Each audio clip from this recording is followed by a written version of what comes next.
volta aqui com vocês. O nosso boa tarde a todos vocês novamente. Nosso boa tarde aí para Baixa Ganda do Ribeiro, para Francinópolis, para Landry Salles, para Francinópolis, para Joca Marques, para Parnaíba. Aí temos aí esse P7, né? Coloca o nome da cidade aí, P7. Está conectado? Queimada Nova, Ribeira do Piauí. E para todos vocês, e a Sandra Mota acompanhando também. E a turma que está pelo YouTube, né? E Eliakim, Kathleen e Otávio também acompanhando pelo YouTube. Tá? É muito importante estar com vocês. Vamos continuar conversando a respeito dessas questões da globalização, né? Veja só. Aqui eu trouxe para vocês, né, alguns aspectos relacionados às mudanças, né, da passagem da sociedade industrial para a sociedade do conhecimento. Veja, né? Aqui, pessoal, estou dando um salto, tá? Entre a sociedade industrial e a sociedade do conhecimento. Porque para lá de outra sociedade, nós vamos pular logo para essa daqui, né? Para a gente ver essas questões que estão acontecendo. Então, vamos ver alguns aspectos dessas alterações e mega tendências que temos. Então, veja só. Aqui a gente colocou os aspectos, colocamos aqui a sociedade industrial e a sociedade do conhecimento. Veja só, do ponto de vista, né, do capital, na sociedade industrial nós falávamos em bens físico-financeiros, máquina, trator, equipamentos, tá? Mão de obra física, né? É o trabalhador forte mesmo, essas coisas. Na sociedade do conhecimento, o capital é a inteligência. Outro aspecto predominante, né? Qual o setor predominante na era industrial? Esse é fácil, né? A indústria, professor. Na era da sociedade do conhecimento, é o serviço e o comércio. É o serviço e comércio. Como assim, professor? Que é o serviço e comércio? Vamos dar um exemplo, né? A indústria fabrica o celular. Tira os aplicativos. O professor, se tirar os aplicativos, não funciona o celular. Tem que ter o aplicativo, senão não é serviço. Esses aplicativos são serviços que são embutidos aí no aparelho celular. Veja, então, que essa sociedade do conhecimento precisa ter esse serviço. A força de trabalho na era industrial é física. Né? Professor, mas era físico, mas tinha trator para fazer, né? Tem guindaste, mas não deixa de ser física, né? Agora não. Nós estamos aqui com o pensamento, a era mental, intelectual.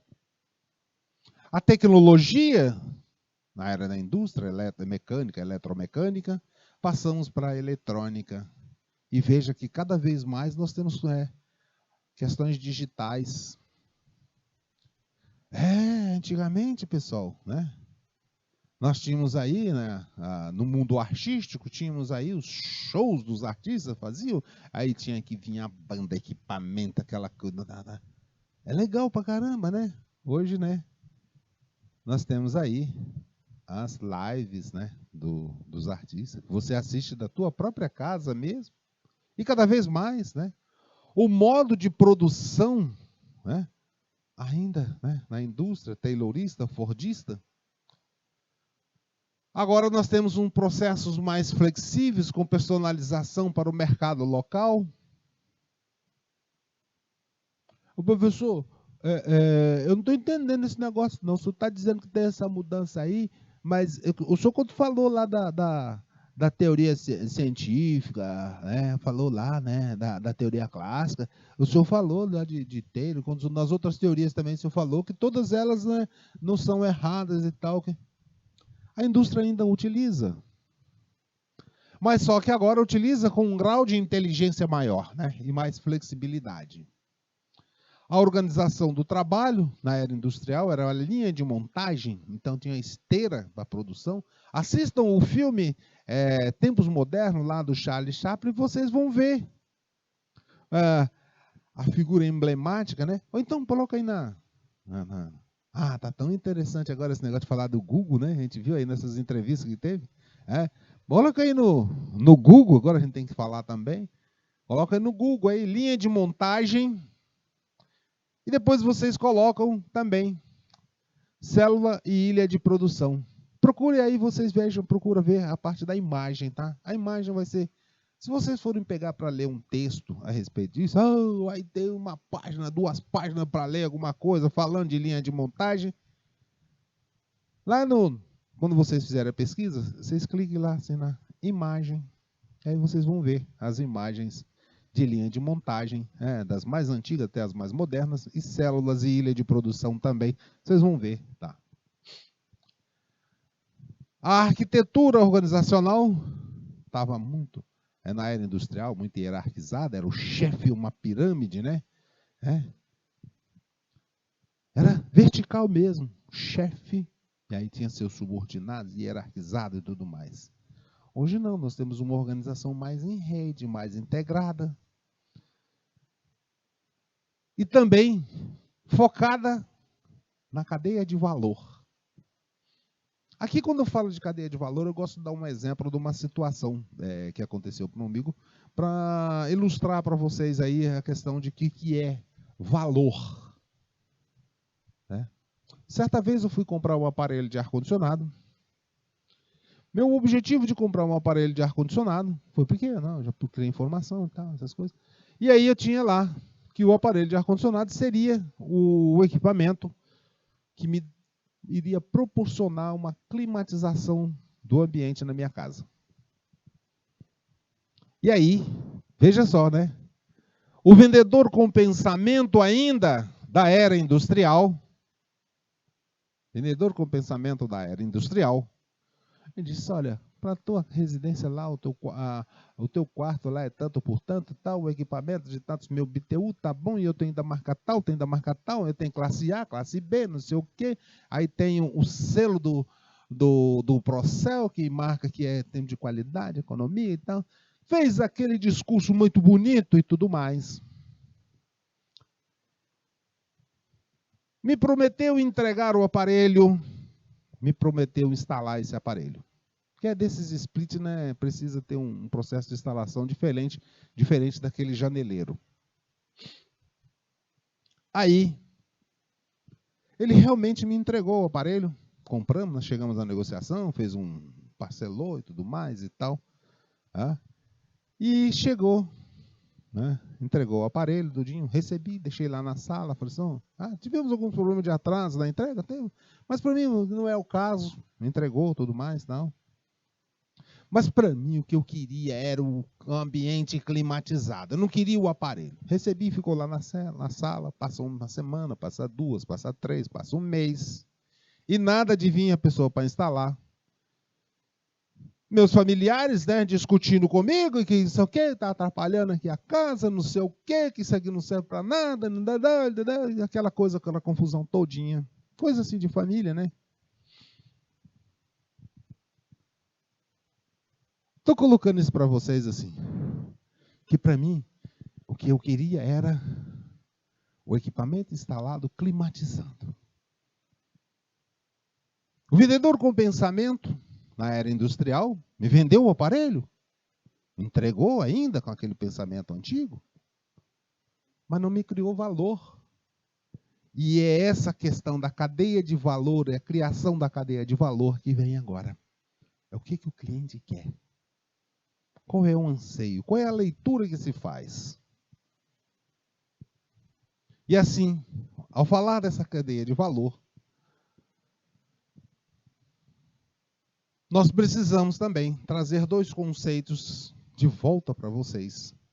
E dentro desses 2 conceitos, agora, nas novas condições, nós temos a eficácia e eficiência. Não sei se vocês estão lembrados ainda, quando eu faço uma soma de eficácia e eficiência, dá o quê? professor, faltou essa aula de eficiência e eficácia, então eu não sei não. Então, eficiência e eficácia, quando nós temos essas duas aqui, ocorrendo de forma plena, nós vamos ter a excelência. Né? Nós vamos ter a excelência. E a excelência, pessoal, ela está ligada ao valor.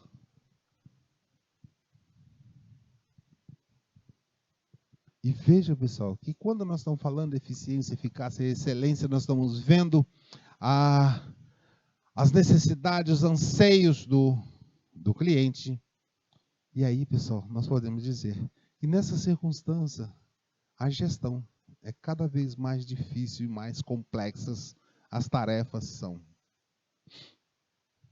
E assim nós podemos também dizer para vocês, né, que a ênfase na técnica pragmática, no pragmatismo, a ênfase no pragmatismo, do como fazer as coisas, agora não resolve. Ô, professor, como é que é esse negócio aí, professor? Como é que é esse negócio?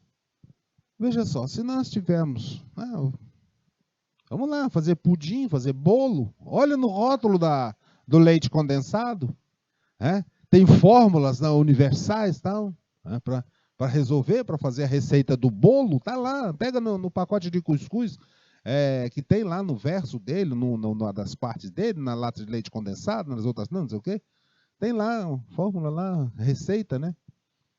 Então essas receitas, né, universais, para ser utilizada para administração, agora, nós temos diferentes situações, né? Várias receitas para resolver. Isso não basta, pessoal. Não basta mais ter essas receitas. Fórmulas ou receitas de gestão, não basta mais. Nós temos novas situações, né? E isso não basta. Professor, então, agora, nós precisamos mais do que isso, porque nós precisamos também ter a capacidade de fazer um diagnóstico rápido e correto das coisas. Vamos botar até de azulzinho aqui para melhorar um pouquinho, né? Olha aqui, para diferenciar para vocês. Precisamos ter agora um diagnóstico rápido e correto. Qual é a situação mesmo da organização? É problema de eficiência de caixa? É problema no processo produtivo? É máquina e equipamento que estão ultrapassados? Qual é o problema mesmo?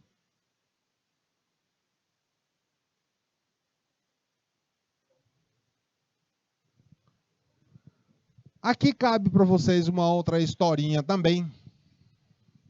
Certa vez, né, no Porto de Santos, tinha lá um navio que estava encalhado com um problema.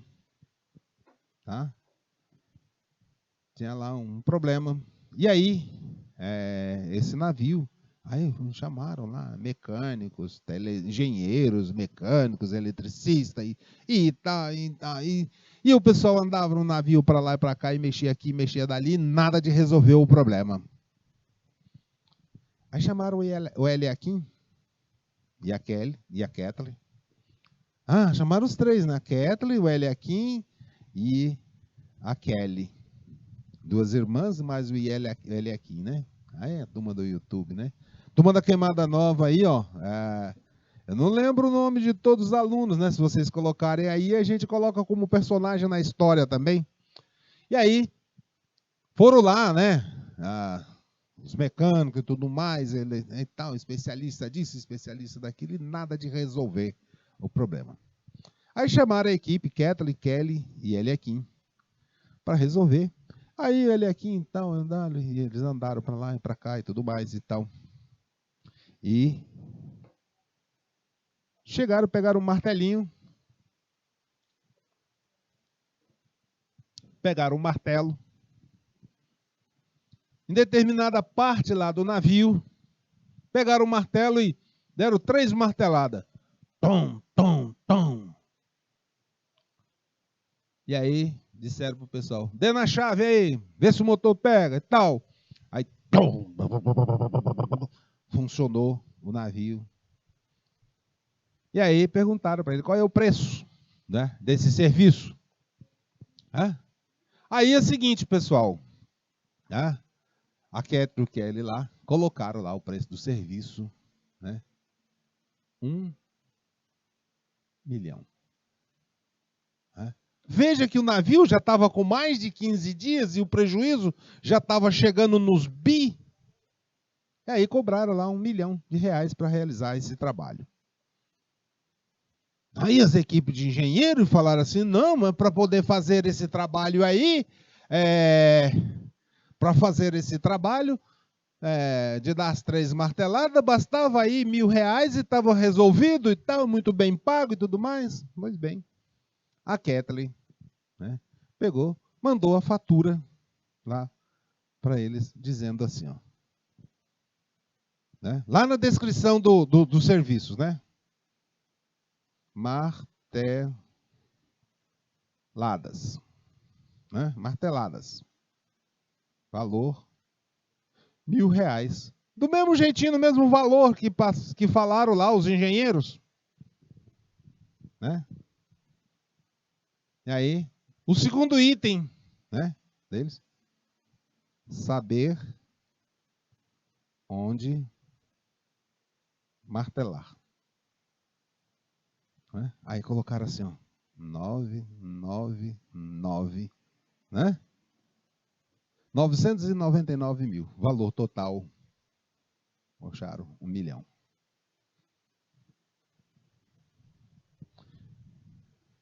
O que eu quero dizer isso com vocês, pessoal?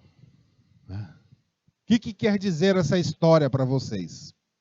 Vamos apagar aqui. Porque essa fatura aqui, né, Kathleen, né, deixou vocês numa boa, né? Mas tem que estudar para poder saber onde dar essas marteladas novamente, tá? Senão, para no tempo. E aí, mais importante do que saber fazer, do que saber dar a martelada, é saber o que fazer. Porque vários eletricistas, vários mecânicos já tinham visto e não sabiam o que fazer para o navio funcionar. Então, mais importante disso tudo é saber o que fazer. O que eu vou fazer diante de um conjunto de informações que pegamos no IBGE, que pegamos lá no site, não sei o que e tal, que pegamos na biblioteca. Saber o que fazer. O que eu vou fazer? Guardem bem isso, pessoal. Né? Mas, pessoal, veja só.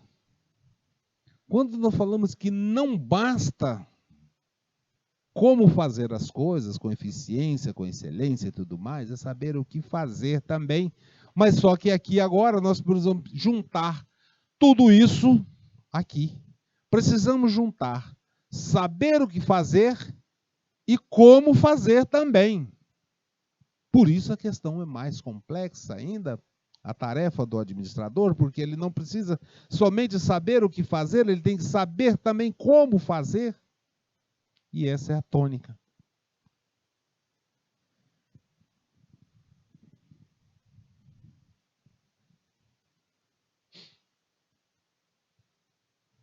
A essência fundamental da administração contemporânea, pessoal, agora, precisa ter uma visão estratégica de cada operação, de cada atividade. Né? Então, saber também ter isso aqui. Visão estratégica de cada operação, de cada atividade. E preciso também visualizar cada tarefa, cada atividade dentro de um contexto amplo que se modifica a cada instante. É conhecer o todo mesmo. É conhecer o todo. Eu acho que eu já contei a historinha aqui dos pedreiros, né? Que um perguntou que estava sentando tijolo, o outro está levantando parede, o outro estava construindo catedral. É saber o todo mesmo. Mas nós falamos também para vocês aí de saber diagnosticar, que as tendências estavam focadas aí nas mudanças para a abordagem sistêmica ou com a abordagem contingencial. Agora eu vou dizer para você assim, pouco importa se a abordagem é sistêmica ou contingencial, pouco importa, porque na administração, pessoal, na administração, nada é absoluto ou definitivo. Tudo é relativo. Professor, então quer dizer que eu vou rasgar esse livro meu aqui, esse material mesmo de fundamento da administração, das teorias da administração? Não.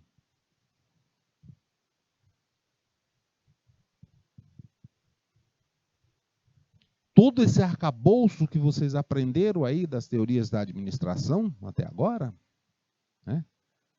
É preciso vocês saberem fazer uma leitura para saber qual é o momento de aplicar com a teoria. É a teoria fordista, taylorista? É a teoria assim, clássica, lá de fazer a organização? Ou é a teoria sistêmica, ou tem a abordagem contingencial? Então, esse é um dilema que o administrador tem que carregar. E por isso é cada vez mais complexa a atuação do administrador, porque cada circunstância é diferente. Cada organização é diferente.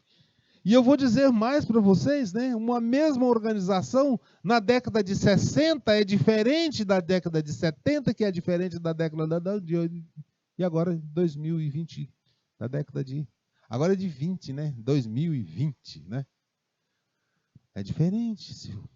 As pessoas, né, que eram clientes há 2 décadas para trás é diferente, são novas gerações com novos conhecimentos, novos hábitos, novos costumes, novas influências.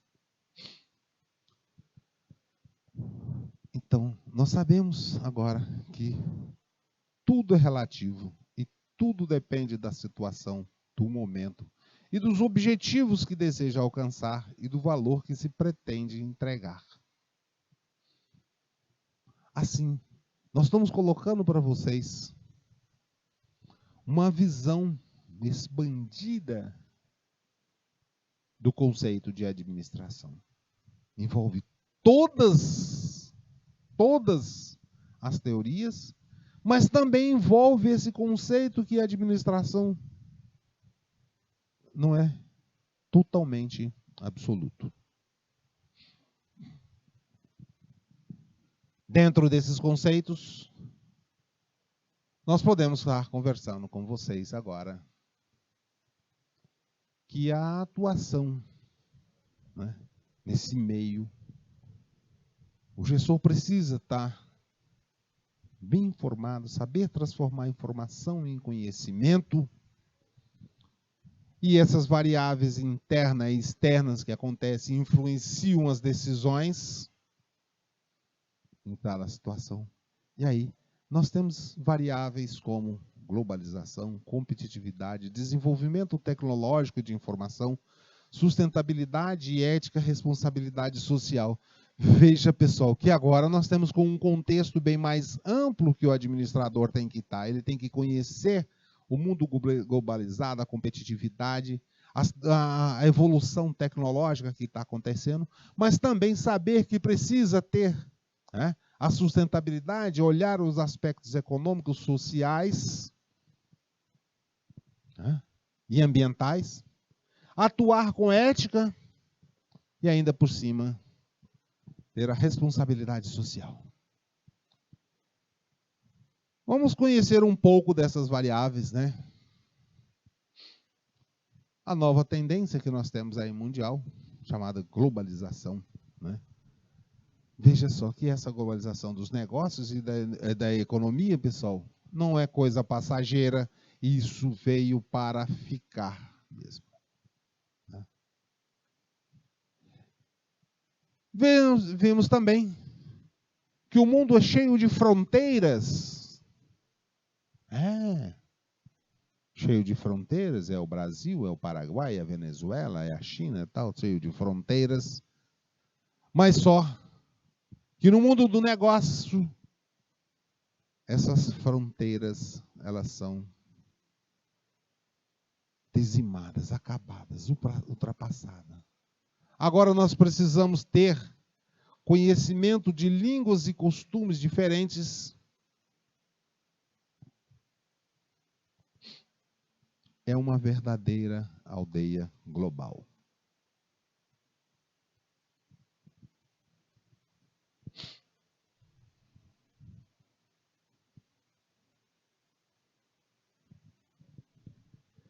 E falar em aldeia global, nós temos que ver também que há uma intensa rede mundial de negócios que conduz competitividade de forma assim assustadora. E aí, pessoal, nós vamos ter que, olha aqui, líderes governamentais agora também se preocupam não só com a questão do governo, mas também com a competitividade econômica das nações, porque se não tiver, a economia daquela nação pode ficar deteriorada.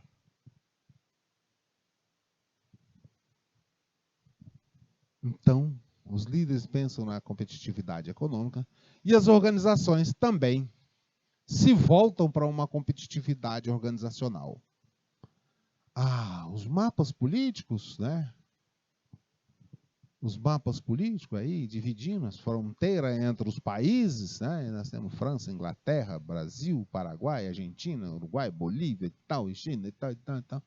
Né? Todas elas aí, né? Bem demarcadas, mas no mapa competitivo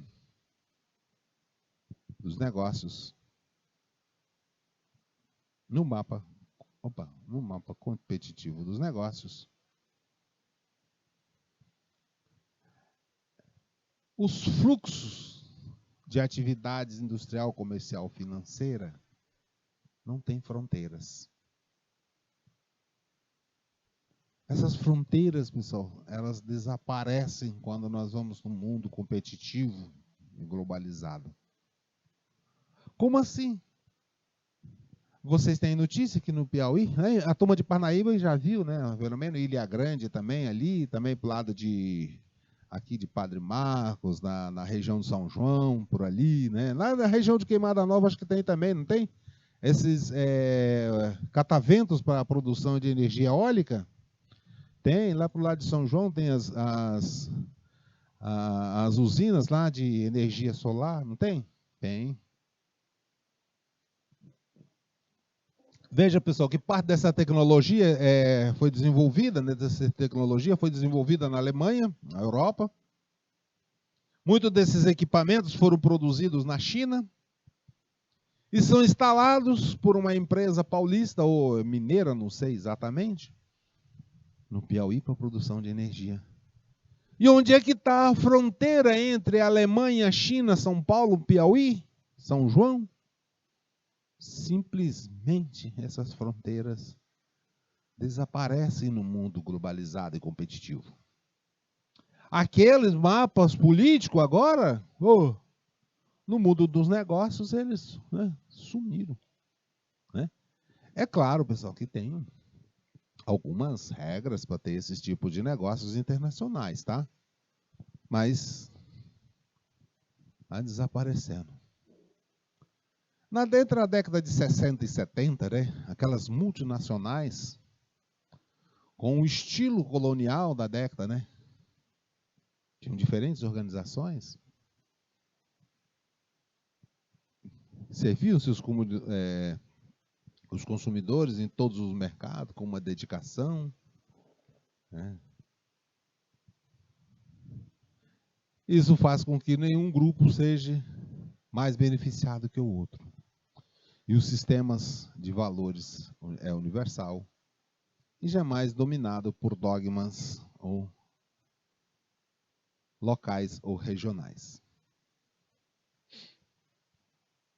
A mentalidade dominante da matriz agora, né, também tem que ser, né, levar as questões das filiais que estão em diversos locais do mundo. As organizações globais, pessoal, se fundamentam em seus valores, compartilhando confiança e crença. E pairam, né, estão acima dos interesses meramente nacionais para estar focado não nos interesses de governantes, mas sim dos consumidores ou da sociedade. Essa é a tônica que nós temos.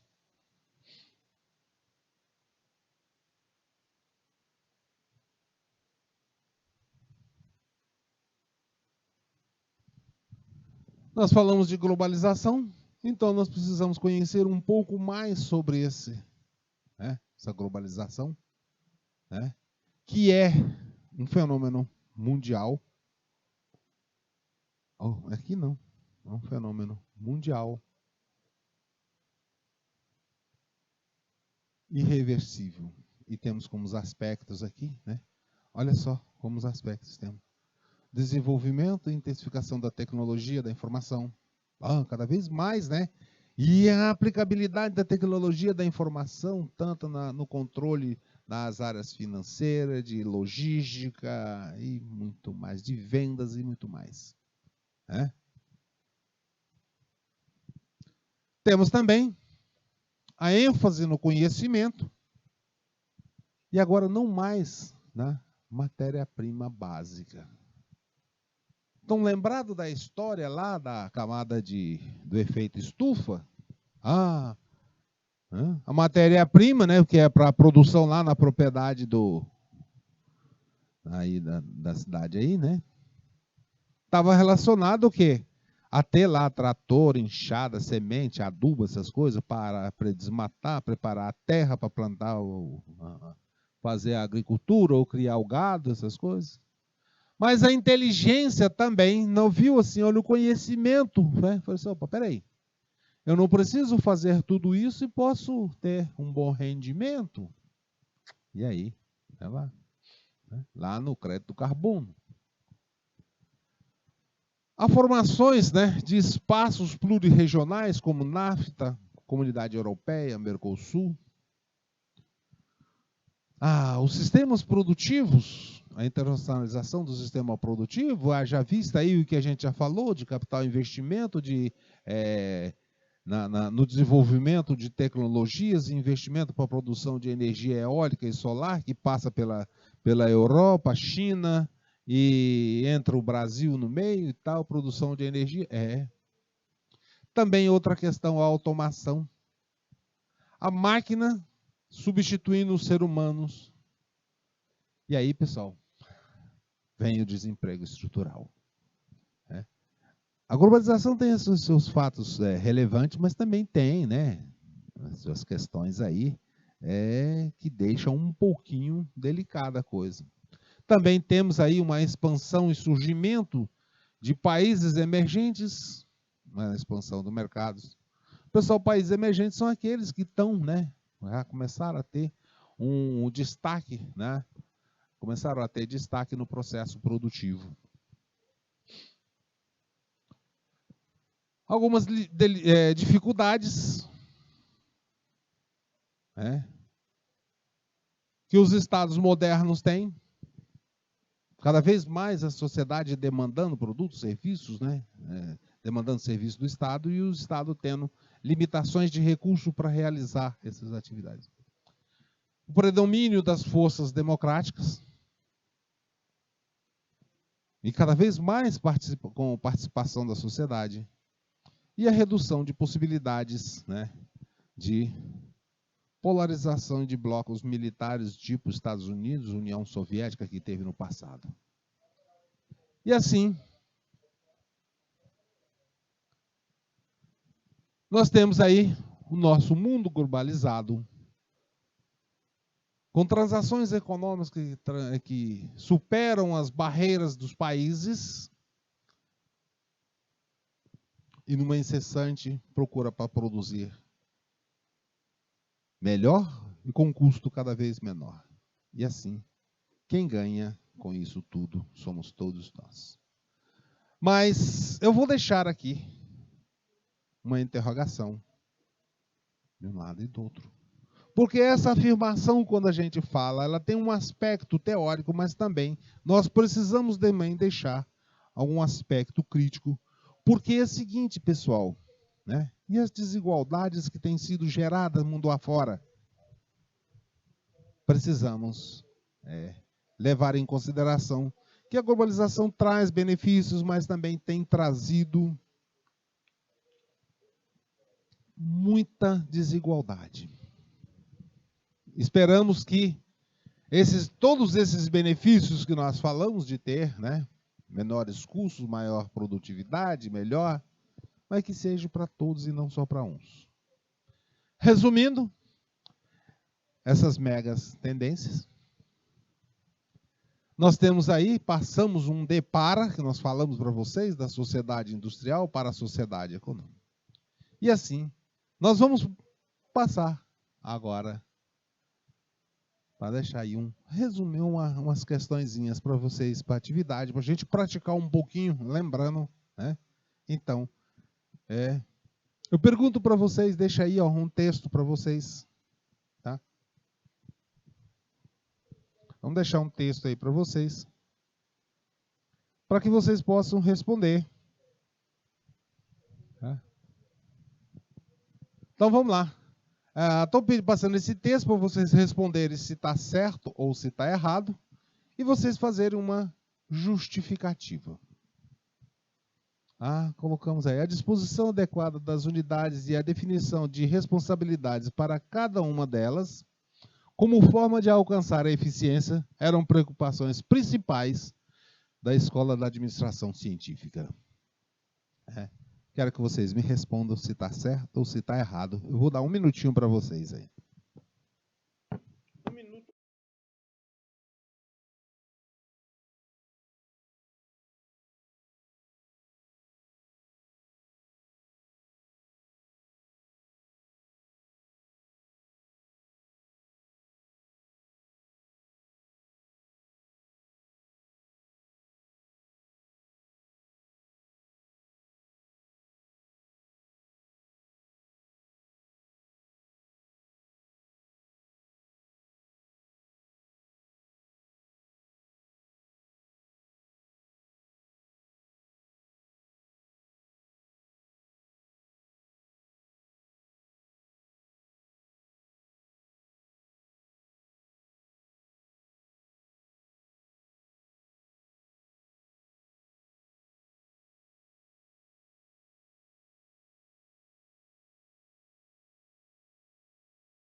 E aí, pessoal?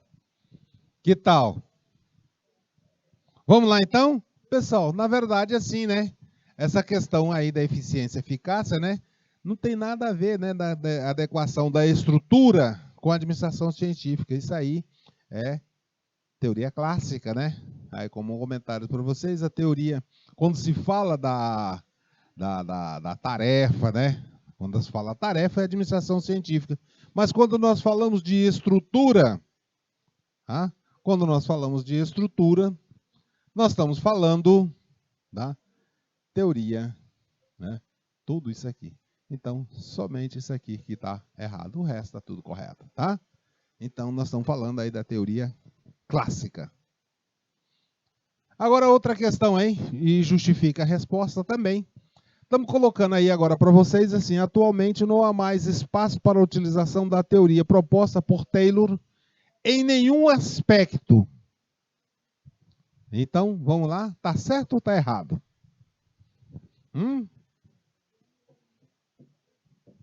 E aí? Está certo ou está errado? Aí Kelly, Otávio, a turma aí, né? De Baixa Grande do Ribeiro, de Francinópolis, Joca Marques, Landry Salles. Está certo ou está errado? Basta colocar um C ou um E para gente, né? Não precisa escrever muitas coisas. Ah. Pessoal, é o seguinte, né?